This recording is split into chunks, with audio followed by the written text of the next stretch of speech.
안녕하세요. 아프냥 아프지멍입니다. 오늘은 강아지, 고양이 신부전 환자들에게 해줄 수 있는 9가지 방법에 대해서 알아보도록 하겠습니다. 일단은 신부전이 뭔지를 알아야 되겠죠. 신부전은 그 콩팥, 신장이 망가지는 질환이고요. 이제 그런 것들의 기능이 떨어지면은 밥을 안 먹는다든지, 토한다든지, 설사를 한다든지, 기력이 떨어진다든지 컨디션이 안 좋다든지 이런 증상들을 보이게 됩니다. 이제 모든 병들이 그렇지만 미리 조기 진단하고 치료할 수 있고 관리할 수 있다면 좋겠죠. 그래서 이제 우리가 이제 신부전과 관련된 많은 검사들이 있는데 보통 제일 이제 많이 하시게 되는 게 혈액 검사일 거예요. 그래서 혈액 검사 항목을 보면 BUN이 있고, 그 다음에 이제 크레아라고 적혀 있는 이제 크레아틴인 수치가 있어요. 근데 요것만 갖고 판단을 하면은 신부전 진단이 늦어요. 그래서 최근 몇 년 전부터는 신부전을 더 조기에 진단할 수 있는 툴이 하나가 개발이 됐죠. 그건 역시 혈액 검사로 하는 건데요.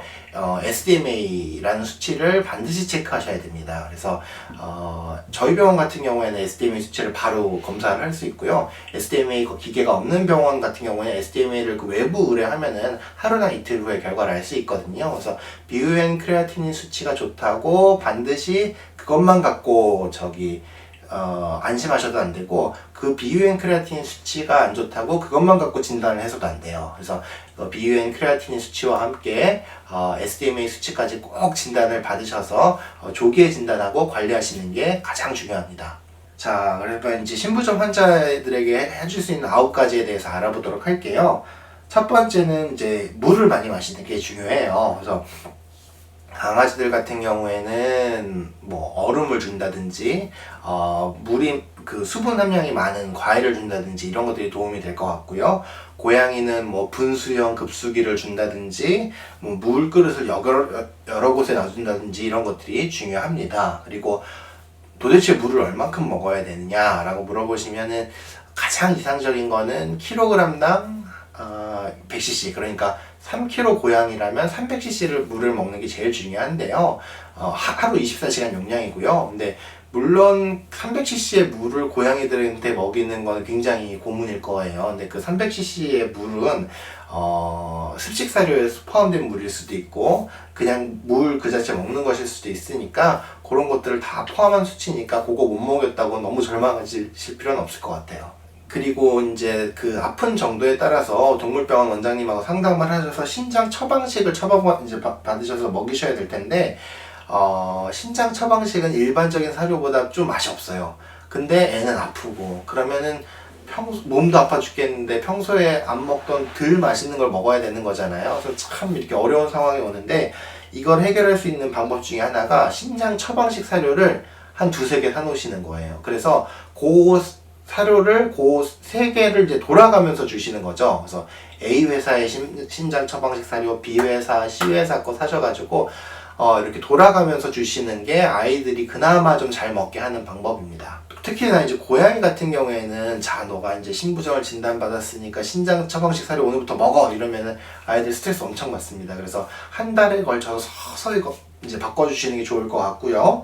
그 다음에 이제 고양이들은 낮고 넓은 그릇을 좋아해요. 그래서 그런 것들 주시는 게 좋을 것 같고, 절대로 한 달이라는 너무 급작스럽게 바꾸지 마시고 한 달이라는 충분한 시간을 갖고 바꾸시는 게 좋을 것 같아요. 자, 그 다음엔 이제 동물병원에서 해줄 수 있는 거죠. 이제 신부전과 관련된 약들 혹은 그런 것들을 처방하는 건데요. 뭐 식욕 촉진제도 있을 거고, 신부전 환자들은 위산이 이제 과다 분비되면서 속이 더부룩하면서 밥을 안 먹는 경우가 있어요. 밥을 안 먹으면 몸이 더 약화되겠죠. 그래서 위산 분비를 억제하는 약, 그리고 실제로 토하는 경우도 많거든요. 그래서 토하는 걸 억제해주는 약, 이런 것들을 처방받아서 먹이시는 것도 방법 중에 하나가 될 것 같습니다. 그 다음에 이제 4번째 방법은 이제 보호자분들이 의외로 굉장히 잘 하시는 거죠. 신장과 관련된 보조제예요. 그래서 유명한 것들 있죠. 아조딜, 크레메진, 레날 어드밴스드 이런 것들을 주시는 방법이 있는데요. 저는 이건 어디까지나 보조제라고 생각을 해요. 그래서 신장 처방식 사료, 먹는 약 주는 거, 기본적인 관리, 피하 수액 놓는 거 이런 것들이 훨씬 중요하거든요. 그래서 근데 이제 보통은 신장 보조제를 어떤 너무 맹신하시거나 거기에 너무 중요성을 부과하시는 분들이 있는데, 신장 보조제는 어디까지나 보조제일 뿐이라는 거 알고 계시는 게 좋을 것 같아요. 그리고 5번째로는 이제 신부전 환자들은 전해질 불균형이 잘 오기 때문에 혈액 검사를 이제 하다 보면 이제 칼륨이 높다는 게 확인이 될 수가 있어요.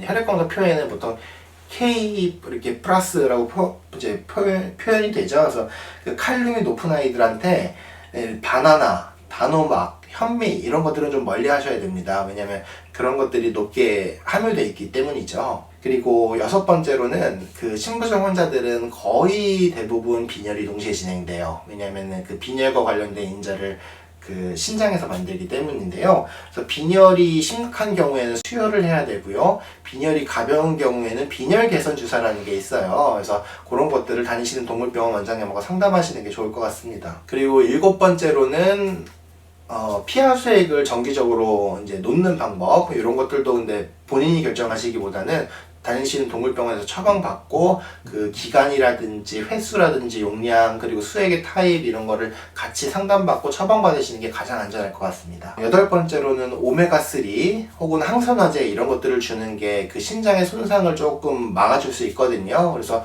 그런 것들은 꼭 영양제로 챙겨주시는 게 좋을 것 같습니다. 그리고 9번째로는 우리 애가 잘 지낸다고 너무 안심하지 마시고 동물병원 주기적으로 예약된 날짜에 방문하셔가지고 정기적인 체크를 받으시는 게 좋을 것 같습니다. 지금까지 아프냥 아프지멍이었습니다.